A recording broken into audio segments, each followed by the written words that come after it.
Salutations, respected viewers. This is George from Ireland, and in this video I shall debate whether people ought to be allowed to leave school at 14. That's the motion. This House would let people leave the school at 14 if they wish. Right, so I shall now begin as the proposition. Mr. Chairman, ladies and gentlemen, people must be permitted to leave school at 14 if they so desire for the following reasons. Because it's a human rights issue, which means they must be allowed to leave, because it will enhance education, because it will use resources more effectively, and lastly, because it'll lead to a better education system overall. So let me go through those one by one. Human rights say that we don't have to be in places that we don't wish to be, and countries have progressively abolished compulsory military service. People aren't locked up against their will, and keeping people in school against their will, that's bad news. Now, I realise that decisions have to be taken on behalf of children when they're very little because they can't decide these things for themselves, and most countries would allow homeschooling if parents can prove they can provide a decent education at home. But we shouldn't take away people's autonomy any more than strictly necessary. By the age of 14, it is no longer strictly necessary. Those who are apt for higher learning, who wish to be there, yes, of course, they should be allowed to carry on their schooling to the age of 18, and that should be fully publicly funded. But people should not be obliged to stay, and forcing people to do something against their will, that seldom leads to good results. So our model is this, that people at the age of 14 be permitted to leave school, and they can finish education completely. There'll be apprenticeships they can do. They can go into full-time work as well, but they would work shorter hours, commensurate with their younger age, a maximum of 30 hours per week. Included they want to do work on the weekends, it couldn't be more than 30 hours per week. And obviously they would have to be paid for the work that they did. It could be slightly lower than adult wages, no more than 10% lower. So we don't have forced labour. We shouldn't have forced education as well beyond an age when children are able to decide for themselves. Children and adults are not separate species. One gradually changes into another. It's just step by step. And by 14, a child is semi-adult. We don't intend to change the age for anything, the legal age of marriage or voting or anything like that. Keep that where it is in various jurisdictions. So it's an issue of choice. People deciding for themselves what's best for their future. And by the age of 14, people have usually acquired a great deal of judgment, are quite sensible and mature, and we shouldn't demean children, especially teenagers, by keeping them there. Even calling them children is a bit misleading. Adolescents are not quite children anymore. So it's absurd to imagine that at 17 somebody has no rights or really has no idea what they're doing, should be allowed any choice at all, but at 18 they have everything. No, it's got to be step by step. One becomes an adult incrementally, not overnight. All right, look at how this will actually improve learning. Well, everybody reaches a saturation point for learning in a certain subject at a different stage. For example, I was woeful at physics and chemistry. By the age of 14, I couldn't learn anything in physics and chemistry. Even though the best teacher in the world, no matter how long I tried, I would make minimal headway in that subject. Other people, it's English or maths or foreign languages or whatever, and some people are just academically weak. That is the plain fact. We can't have this late woebegone myth that the average is high and everybody's above it, okay? Some people are not academic, have really no aptitude for scholastic learning. That's fine, nothing wrong with that. We're not judging them. They may have gifts in other areas, but we shouldn't force them to stay in school against their will. That's torment. Imagine those people who are bottom of the pile, who are the worst in every subject every single time. It is dreadful for their self-esteem. It's humiliating. No wonder they're frustrated and they misbehave. So they'd be much better off going to do a job, doing something that they find rewarding, they can earn money, they're much happier, right? They're better for their mental and their physical health, okay? We don't force everyone to go to university, and we shouldn't do. So we should recognise there's a very broad spectrum of academic ability instead of pretending everybody's academic. It's no use to anyone. All right, let's see how it would improve the use of educational resources. So for older teenagers, there'd be smaller class sizes, the teacher's able to concentrate on those who could make serious progress in their given subject, and money would be better spent on a smaller number of people. We shouldn't have everyone staying at school till 18. All I'm asking is to revert to what we used to do 30 or 40 years ago. Most people enter the job market at the age of 14.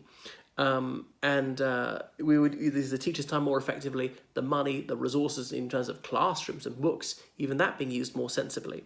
So those people who are very low academic capability tend to be very badly behaved, and I don't blame them.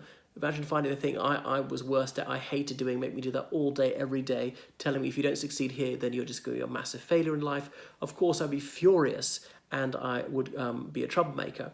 So we let these people find jobs that they find satisfying and they can accomplish great things there, instead of obliging them to try and do something that they just can't do. So there'll be better behaviour in schools, and there'll be much better achievement, higher achievement for those who remain in school. Some people believe at 16, some will say on to 18, obviously tertiary education for the most gifted ones. When something is free of charge, people assume it has no value, and that's why many teenagers are disengaged in school. They dislike it, they just shouldn't be there, make no effort. Of course, they're bright people and their pupils are very industrious when they're at school, but that's a minority. And so we should cater to the more capable pupils by teaching them in greater depth and with more individual attention. Now, what I would say to those people who leave school at 14 is they have the option to return to school at any point, even when they're way over 18, to finish off those 4 years of schooling part-time. Not an ordinary school, could be an adult education college, getting their school leaving qualification elsewhere, and it would be free of charge, taxpayer funded. They could do it through night school, it could be part-time, anything like that. So, if they become more curious about academic learning, when they're more highly motivated, they can come back, and mature students tend to hugely outperform younger students, or immature students, as I could call them. I saw this at university likewise. There I was, the usual university age. There's some middle-aged people, and they would always be there, the lecture, before it started, and they would be sedulously taking notes and so forth. So let me go over the reasons why we must introduce this and give 14-year-olds this right. Because it is their human right to leave school when they're ready, because it will ensure that educational resources are used in a more sensible manner, because it will mean that people are no longer tormented by being in what is effectively a holding centre to keep them off the streets. And lastly, because it will enable people to learn something real on the job, but still come back to education should they so choose. So now, this is the case for the opposition. Well, I am opposed to this dreadful motion. It's an utterly terrible idea, and I'll go over why. As the other speaker said, it is a matter of rights, the rights of the child.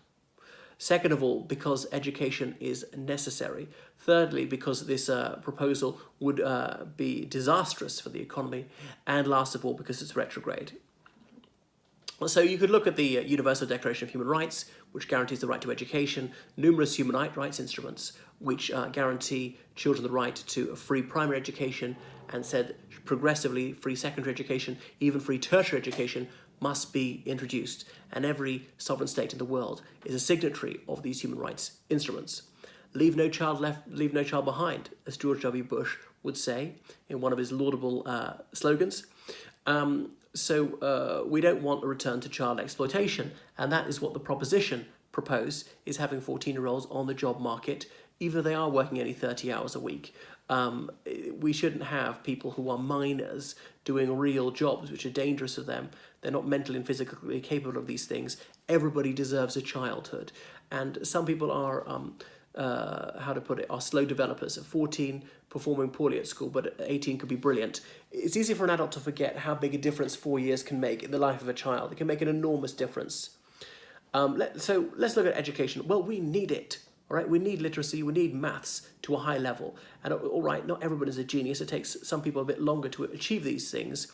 And we need education in all sorts of subjects. And it's no secret that the most prosperous countries are the ones with the greatest educational systems, the best results, and because an educated population is a resource in itself. Human resources are our most precious one, where they're far more valuable than any mineral.